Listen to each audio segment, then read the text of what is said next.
Oi, esse é o primeiro vídeo da solução do projeto 012.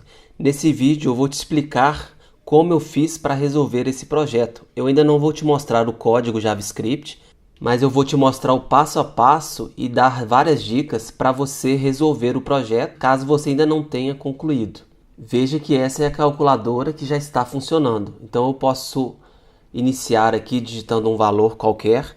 Veja que o estado inicial desse botão de conversão é do real para o dólar. Então quando eu digitar um valor qualquer aqui, veja que esse valor está em real, com o divisor aqui de milhar sendo o ponto e o divisor de casa decimal sendo a vírgula, tá ok? E depois que eu preenchi o display aqui, clicando nos botões, veja que o meu botão mudou para laranja. E agora eu posso clicar aqui, ele vai fazer essa chamada lá na API e trouxe o resultado para mim em dólar. Então perceba que agora eu tenho o sinal de dólar aqui e tenho o divisor aqui de casas decimais. No caso de inglês, né, a gente usa o ponto e o milhar é a vírgula. Se eu tentar clicar aqui, ele não faz nada, porque eu preciso clicar no clear, de limpar, e agora sim eu posso digitar novamente. Quando eu estou nesse estado inicial aqui, veja, de real para dólar, se eu clicar aqui, ele mudou de dólar para real. Eu posso colocar qualquer valor aqui de novo.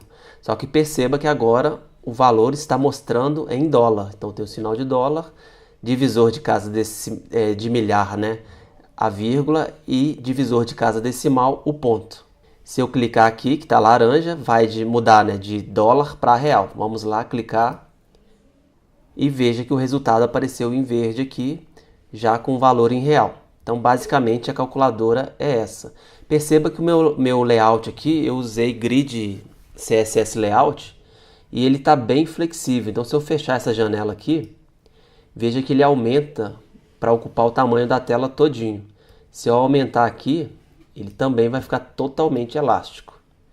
Então se o seu projeto ainda não está da mesma forma, eu recomendo que você tente colocar a interface, né, dessa forma aqui. Tá, beleza?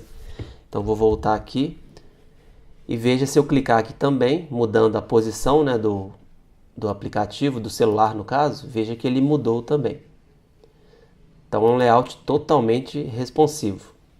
Agora eu vou apresentar para você a estrutura do HTML, para você perceber que toda essa lógica aqui de mudança de estado, né, de uma cor do botão, de conversão para outra cor, mudança de símbolo, eu estou sempre controlando com HTML e CSS e mudando isso dinamicamente usando o JavaScript. Veja que o meu código HTML ele é muito simples. Então eu tenho basicamente aqui uma div, que eu dei a classe aqui, né, o nome da classe de display, e dentro dessa div eu coloquei um input type do tipo text, e eu coloquei aqui um read only, que serve para que quando eu clico aqui, tá vendo? Eu não consigo digitar aqui o valor, porque os valores sempre precisam ser inseridos através desse teclado que eu criei aqui. Então essa é a parte do display. Perceba aqui nesse HTML e em todo o código JavaScript você vai perceber também que eu estou sempre usando agora o inglês. Então ao invés de colocar aqui visor, por exemplo, eu coloquei display. Ao invés de colocar aqui a classe que eu defini, que poderia ser qualquer nome, poderia ser teclado em português, por exemplo, mas eu preferi colocar um texto em inglês. Por quê? Porque para você que já está nesse projeto 12, você já está num nível que você pode começar a desenvolver projetos de acordo com as melhores técnicas, né, que os programadores profissionais já usam. Então no nosso dia a dia é muito comum a gente usar o inglês, inclusive para definir nome de variável, nome de classe de HTML e até mesmo comentários no nosso código.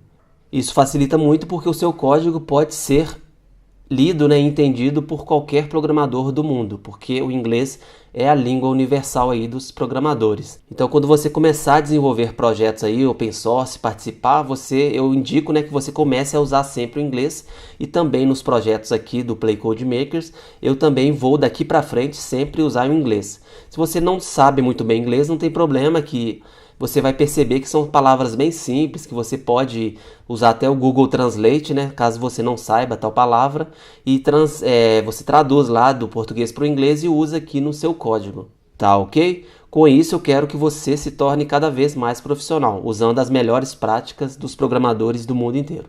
Então eu dei o nome para essa classe aqui de Keyboard, que seria o teclado, né? E veja que dentro da classe eu coloquei os vários botões, então eu usei a tag button mesmo. Poderia ser qualquer outro elemento, um link, uma div, mas o button ele me atendeu muito bem aqui, porque ele já tem essa característica de deixar o texto que está aqui dentro, né, ele já deixa esse texto centralizado. Então nem precisei definir padding, alinhamento nenhum. Esses números aqui já ficaram automaticamente alinhados, né, ao centro, porque eu estou usando o button que tem essa característica mesmo, tá ok? Então eu coloquei aqui um button para cada número, então 7, 8, 9, tá vendo? 7, 8, 9 e assim por diante até chegar ao 0. Depois eu cheguei aqui nesse botão de conversão, que é esse verdinho aqui no caso. Vou até carregar aqui para voltar ao estado inicial, que é o azul.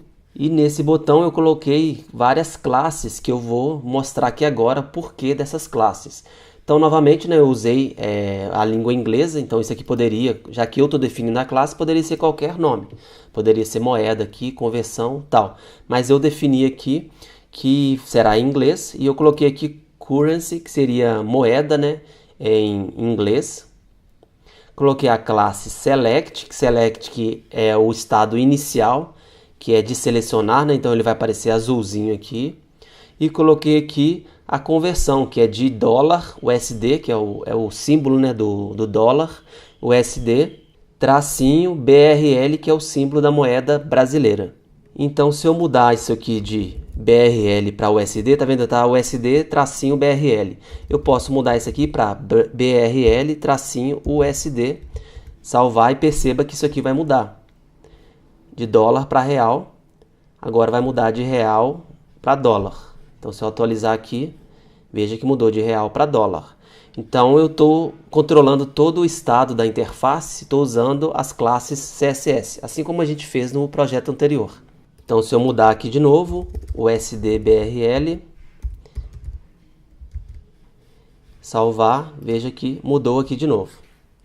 E isso aqui não tem nenhuma mágica aqui não, é simplesmente uma classe e lá no meu CSS eu defino que esse botão vai ter essa imagem de fundo, de background aqui, tá ok?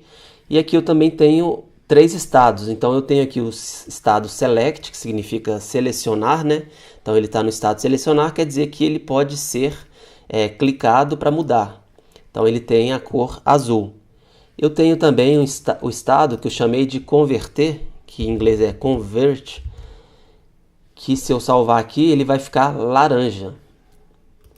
Então veja que ele ficou laranja. Então estou controlando todo o estado da interface usando o CSS aqui, a classe CSS. E o terceiro estado possível é aquele estado verde, né, que seria o convertido. Então eu colocando em inglês, eu coloquei aqui converted, salvo aqui e veja que mudou de novo. Então isso aqui é uma grande dica, né, para você controlar o estado da sua aplicação, da interface da sua aplicação usando o CSS. E por último aqui eu tenho o botão Clear, que eu defini ele aqui, né, usando a classe chamada Clear. E aqui tem o C, que é esse mesmo C que aparece aqui. Esse spam aqui nem preciso, eu estava testando aqui, não preciso mais, posso tirar isso aqui para deixar o código mais simples. E esse é o meu HTML, veja que ele está muito simples. Eu tenho aqui no final desse documento do HTML 2 chamadas. Eu estou chamando um arquivo chamado currency.js e um arquivo chamado app.js. O arquivo principal é esse aqui embaixo, app.js, onde vai ficar toda a lógica. E esse currency aqui eu usei para abstrair certas regras de negócio da conversão de moeda. Eu abstraí e coloquei dentro de uma classe chamada currency também. Então nessa classe vai ter o método converter, por exemplo. Então eu posso instanciar um objeto, passar ali o valor e converter esse valor de dólar para real. Então essa é uma dica aí para você também. Claro que não é obrigatório, mas eu acho que já é uma oportunidade aí para você começar a trabalhar orientado a objetos usando o JavaScript. Dessa forma, eu tenho o app.js, que é o responsável por toda a regra de interface, então esses cliques dos botões aqui, e eu tenho um arquivo separado, que é uma classe, né, que tem toda a regra de negócio referente à conversão dos valores, tanto do real para o dólar quanto do dólar para o real. Agora que eu terminei de te mostrar aqui a estrutura do HTML e falar um pouco, né, sobre esse controle de estado da interface, eu vou te falar um pouco sobre o algoritmo que eu usei, né, para adicionar os cliques nesses botões aqui, mostrar isso no display e fazer as conversões. Eu não vou entrar em muitos detalhes agora, porque isso aqui é quase uma segunda chance, né? Caso você ainda não tenha concluído o projeto, porque teve alguma dificuldade. Então eu estou te dando algumas dicas a mais para você tentar concluir sozinho. Então eu vou descrever aqui um pouco do algoritmo, né, para ver se te ajuda um pouco aí. Então essa é a interface, eu tenho lá o display, né, e tenho aqui o botão clear e o botão de conversão. Os outros botões são todos botões referentes a números. Bora lá então que eu vou te explicar o algoritmo. O primeiro passo, assim como o projeto anterior, você vai pegar esse input aqui, né, e vai usar um query selector e colocar essa referência dentro de uma variável para você conseguir, né, colocar os valores daqui, que foram clicados aqui dentro do display. Então aqui você pode usar o Query Selector que você já conhece aí. Aqui nos botões tem algo um pouco diferente. Então cada clique do botão aqui você vai precisar adicionar um evento. Então você vai usar aquele Add Event Listener que você já usou também em projeto anterior, tá vendo? E você vai adicionar um evento a cada um dos botões do teclado. Só que veja que eu tenho aqui 1, 2, 3, tenho aqui 10 botões, né? Na verdade 12, né? 10, 11, 12 botões para adicionar evento do clique. Eu poderia até usar um Query Selector para cada um desses botões, adicionar esse evento individualmente, só que o código ia ficar muito repetitivo, então não é uma boa prática. Por isso, eu posso pegar todos os 12 botões, colocar em memória, num array, por exemplo, e fazer um loop nesses botões, né, usando o comando foreach, e em cada vez que eu percorrer esse loop, eu adiciono o evento de clique, usando aquele Add Event Listener. Então eu vou te mostrar aqui que você, nesse caso, né, para pegar todos os botões, os 12 botões, você não vai usar o Query Selector, você vai usar um outro método aqui chamado Query Selector All, que é para você pegar mais de um elemento. Se você usar só o Query Selector, ele pega o primeiro elemento, se eu não me engano, né, que ele encontrar. Então aqui você pode usar o Query Selector All. Eu vou até te mostrar aqui no código para você entender o que eu estou te falando. Vou voltar aqui para o estado inicial, não que isso interfira em algo, mas só para deixar aqui. Beleza, então eu posso vir aqui e usar o document Query Selector All, e aqui eu vou fazer a chamada do elemento button, que é esse elemento que eu usei aqui, tá ok? Veja, vou até subir aqui, veja que ele me retornou um array, né, com vários objetos, com vários botões aqui. Então eu tenho aqui o botão no índice 0, né, eu tenho um botão que tem o valor. Deixa eu ver aqui qual que é o valor que ele tem. Deixa eu ver se eu acho aqui. Que eu quero pegar o inner HTML. Deixa eu ver se eu acho aqui em algum lugar. Ver se está em ordem aqui. Deixa eu ver.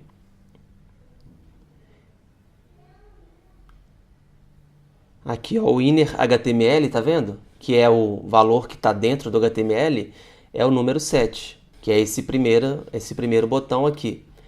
Então, já que eu chamei um array de objetos, né? Então, eu poderia agora colocar aquela chamada ao índice. Então, o 0, a gente já viu que é o 7, tá vendo? E eu poderia percorrer esse array de objetos do tipo botão, eu poderia percorrer isso usando o foreach. Então, eu posso te mostrar aqui uma referência também.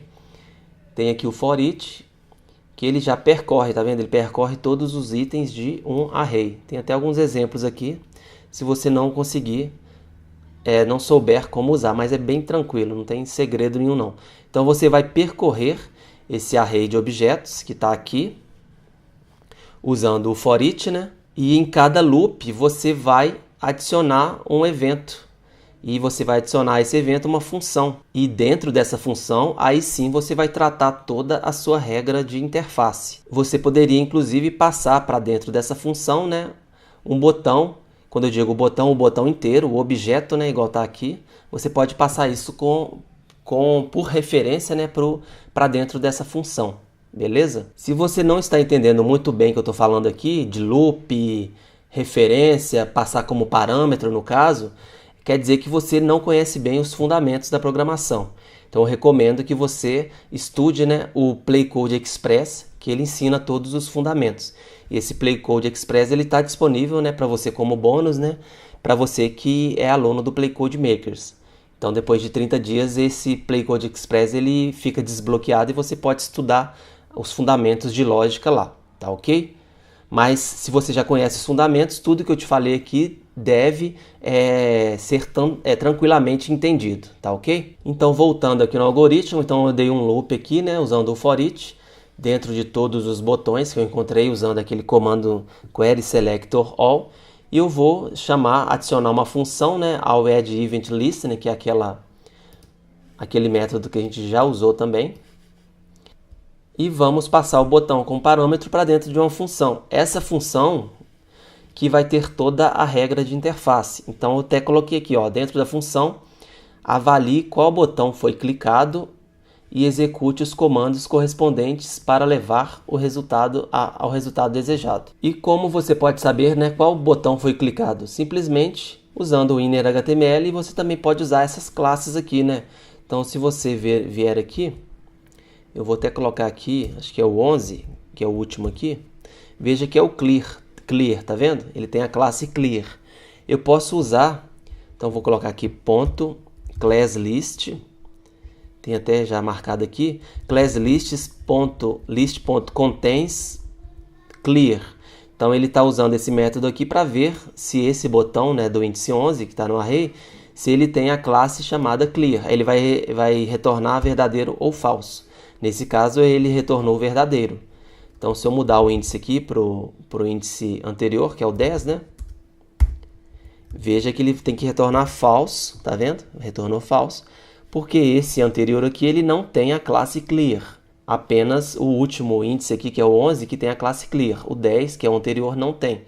Então você vai usar esse classListsContain também para fazer, né, essa descoberta aí, né, para saber qual foi o botão clicado. Então se você pode verificar, né, o inner.html ou até mesmo as classes.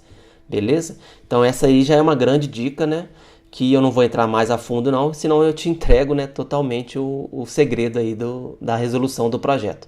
Mas tenho certeza que isso aqui já vai te ajudar bastante. Voltando aqui ao algoritmo, então dentro dessa função, né, que você passou como parâmetro o botão inteiro, então você consegue fazer aquelas chamadas lá de classListContains, você consegue pegar o inner.html para você verificar qual botão foi clicado. E dentro dessa função vai ter vários ifs aí, né, para saber qual botão foi clicado. Se o botão clicado foi o de conversão, por exemplo, você vai ter que tratar aquelas regras lá de estado, né?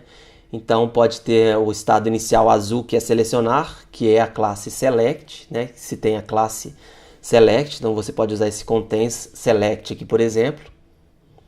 E o converter, que é o convert, que eu até usei aqui anteriormente, né, para você, que é o convert. Mudar aqui, que é o laranjado, ou o convertido, que é o verde, que é o converted. Então eu posso mudar aqui também.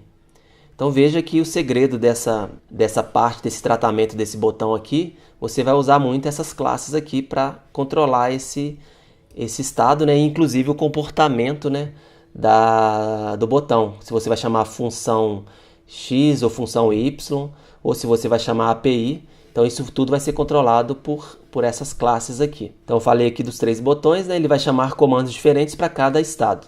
Se tiver, isso aqui eu já falei, né? Se tiver estado no estado inicial, selecionar, ou seja, com display vazio. Então não basta só estar no estado azul, né? Ele precisa estar com display vazio. Então quando ele está em estado inicial e display vazio, ele muda. Quando você clicar, né? Ele vai mudar de real para dólar. Se você clica aqui, ele muda de dólar para real, que é esse efeito que eu te mostrei logo aqui. Deixa eu mudar aqui. Que é esse efeito aqui de mudar. Então isso aqui você pode criar uma funçãozinha separada aqui só para controlar isso aqui. e tratar aqui no clique do botão, beleza? Então essa é uma regra, né? Se tiver display vazio, você clicar aqui no azul, ele vai mudar. Se tiver no estado converter, ou seja, o display ele já foi preenchido com os valores, né? Então o botão vai estar alaranjado e ele vai chamar a API para pegar o valor do dólar e fazer essa conversão aí do dólar para o real. E aqui a regra mais óbvia, né? Se você clicar, se o usuário clicar em um número, né? O display deve mostrar esse número correspondente aqui. E é importante você lembrar sempre de colocar aquela máscara, que é a máscara de dólar. Você vai ter um certo trabalho aqui para definir essa lógica aí, mas eu tenho certeza que você vai conseguir. Se não conseguiu ainda, me avisa lá no grupo do WhatsApp, beleza? O segredo para controlar esse display aqui é que você pode considerar esse display como se fosse uma variável global. Então, à medida que ele vai clicando aqui, está no contexto do loop, né? Você pode ir salvando esses valores aqui no display ou até mesmo numa variável global separada. E por último aqui no algoritmo, quando você clicar no Clear, né? Você vai limpar o display. Então você limpa, simplesmente coloca lá no inner HTML do display, né? Lá no inner não, lá no value do display, que ele é o input, né? Você pode colocar um valor vazio. Então aspas, né? É um valor vazio. E depois que esse display ficar vazio, você pode voltar para o estado selecionar, que é aquele estado azul. Então, depois que eu converto aqui, eu posso clicar em Clear. Ele vai limpar isso aqui, vai ficar no estado azul, que é o select inicial. Tá ok? Então, basicamente, o algoritmo é esse. Se algo não ficou claro aqui, você me chama lá no grupo de mentoria que eu te ajudo. Mas isso aqui já tem praticamente 50%, né, do ouro aí, eu acabei de te entregar com esse algoritmo aqui. Tem algumas dicas aqui. A primeira dica é para você quebrar seu código sempre em funções menores. Nunca tente resolver tudo de uma vez, né? Fazer tudo com um código gigante. É melhor você quebrar isso em várias funções menores, resolvendo cada uma das interações dos botões, por exemplo. Então eu dei um exemplo aqui. Você pode criar uma função responsável só pela alteração das moedas do botão de conversão. Então esse efeito aqui, que eu clico, tá vendo? Isso aqui você pode criar uma função separada, que ela vai simplesmente alterar, né, de USD para BRL USD. Então esse é um exemplo aí de função que você pode quebrar o seu código aí. Voltando aqui para as dicas, use bastante o console log. Então se eu quiser colocar aqui, você pode colocar dentro do seu arquivo app.js, né? Você pode colocar em qualquer momento do seu código lá, do código JavaScript, você pode colocar console log o nome da variável, botão, por exemplo, botão, ou btn, qualquer que seja a variável, lá no seu código você pode colocar o console log. E quando ele for executado, vai aparecer aqui, né, no console aqui do Google Chrome. Então essa é uma dica aí que ajuda bastante a debugar. Então a outra dica, a próxima dica é use variáveis globais. Então já falei, né? Use variáveis globais para alterar valores fora do escopo do loop. Porque quando você tem um loop, né? Aquelas variáveis que estão ali dentro, elas deixam de existir depois que o loop, né, é encerrado. Então use variáveis globais quando necessário. E a última dica aqui que eu já falei, né? É possível resolver esse problema, esse projeto com um pouco de orientação a objetos. Então eu indico que você crie uma classe que vai tratar das regras de negócio de conversão e fazer a chamada à API. Criando essa classe é uma forma de você separar o código de interface do código das regras de negócio. Bem, era isso que eu tinha para trazer para você. Então, por último aqui, acho que eu já mostrei quase todas as referências que você vai precisar, né? Os comandos que você vai precisar para resolver. Tem o Query Selector All para pegar os vários elementos da interface, o Query Selector. Tenho aqui uma referência de classes do JavaScript, né? Então, para você dar uma olhada aí também, como declara uma classe, é bem tranquilo. Tem aqui o Class Lists, né? Que tem aquele comando lá que você vai usar bastante, que é o contains, tá vendo? Que você pode usar aqui. O For Each, você também pode estudar um pouco essa referência. E o Add Event Listening, que você já deve estar craque aí, porque a gente já usou isso bastante no projeto anterior. Então é isso, essas são as dicas aí que eu tenho para você resolver, né, esse projeto. Como eu disse lá no grupo, não é um projeto simples, é um projeto assim que exige mesmo que vocês quebrem um pouco de cabeça, né, para treinar a lógica de vocês aí. Então vocês não vão estar só aprendendo JavaScript, que o JavaScript nada mais é do que uma linguagem como qualquer outra, né? Então a principal ideia desse projeto é você realmente treinar a sua lógica de programação para resolver problemas de interface. Se mesmo depois dessa explicação que eu te passei aqui você ainda tiver alguma dificuldade, me chame lá no grupo de mentoria e eu vou, se possível, até gravar um outro vídeo exclusivo para você, para te ajudar em algum ponto específico, beleza? É isso aí, grande abraço, bom trabalho, até mais e tchau!